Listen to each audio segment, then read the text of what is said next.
সম্মানিত দর্শক মন্ডলী, একটা অতীব গুরুত্বপূর্ণ কথা আছে। তারাবি শব্দটি কিন্তু হাদিসে নেই, এটা একটা পরবর্তী বিদ্বানগণদের দেওয়া নাম। তারাবি হাদিসেও নেই, কোরআনেও নেই। তাহাজ্জুদ হাদিসে আছে, কিয়ামুল লাইল হাদিসে আছে। যেটা আপনাকে আমি বলতে চাচ্ছি সেটা হলো এই 20 রাকাতও তারাবি, 8 রাকাতও তারাবি, 20 রাকাতও তাহাজ্জুদ, 8 রাকাতও তাহাজ্জুদ, 20 রাকাতও কিয়ামুল লাইল, 8 রাকাতও কিয়ামুল লাইল। যারা বলছে যে 20 রাকাত তারাবি আর 8 রাকাত তাহাজ্জুদ, তারা প্রতারণা দিচ্ছে জাতিকে। এটা একটা ধোঁকা, এটা একটা প্রতারণা। হয় নিজেই বুঝে না, আর না হলে জনগণকে ফাঁকি দিচ্ছে। আপনি এইভাবে বলতে গেলেন কেন? তারাবি শব্দ তো হাদিসে নেই, আছে কিয়ামুল লাইল। আপনি বলেন যে 20 রাকাত কিয়ামুল লাইল, আপনি বলেন যে 20 রাকাত তাহাজ্জুদ, তাহলে কথাটা ঠিক থাকবে। তবে আপনি মনে রাখবেন যে 20 রাকাতের হাদিসটি জাল। মাযহাবী বিদ্বানগণ অনেকেই বলেছেন, তার মধ্যে একজন মাওলানা আনোয়ার শাহ কাশ্মীরি, মাওলানা সাব্বির উসমানী, এনারা অনেকেই দারুল উলুম দেওবন্দের বড় বড় বিদ্বানগণ হাদিসটিকে জাল বলেছেন। পক্ষান্তরে 8 রাকাত বুখারী, মুসলিম, আবু দাউদ, নাসাই, তিরমিজি, ইবনে মাজাহ, বাইহাকি, দারমি, দাইলামি, দারিকুতনি, মুসনাদ সাহিবা, সহিহ ইবনে হিব্বান, সহিহ ইবনে আওয়ানা, মুসনাদে হাকিম, মুসনাদে বাজ্জার, মুসনাদে আহমদ, মুসনাদে আলা, পৃথিবীতে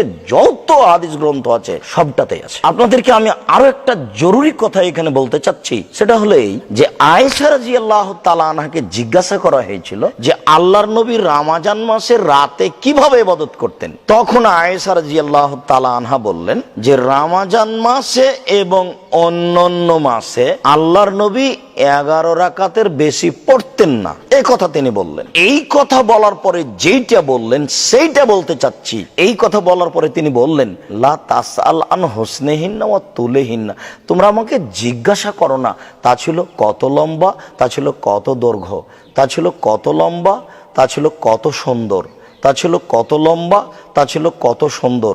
আমি কি দিয়ে বুঝাই আপনাদেরকে যে সালাত ছিল কত লম্বা, কত সুন্দর?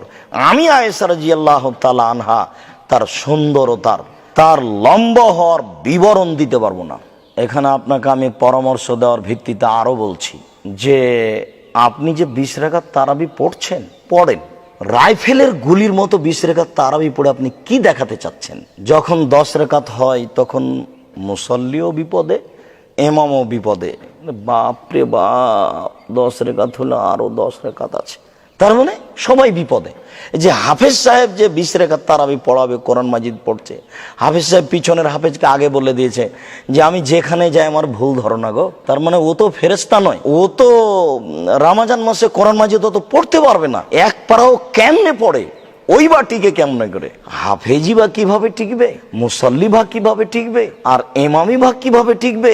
এইভাবে কি ইবাদত হয়? তোমরা আমাকে জিজ্ঞাসা করো না তা ছিল কত লম্বা, কত সুন্দর। তোমরা আমাকে জিজ্ঞাসা করো না তা ছিল কত লম্বা, কত সুন্দর। বলেন তো এই হাদিসের সাথে এই রাইফেলের গুলির মতো 20 রাকাত তারাবির কি সমতা আছে? এটা কি ইবাদত? ঠিক ওই কাজটা এরকমই। যেমন ইমাম সাহেব সালাম ফেরার পর বলছে আসসালামু আলাইকুম রহমতুল্লাহ, আসসালামু আলাইকুম রহমতুল্লাহ, আলহামদুলিল্লাহ রাব্বিল বিহাক্কি লা ইলাহা ইল্লাল্লাহ। এটা কোনো ইবাদত হলো? ইবাদত মানে কান্নাকাটির নাম।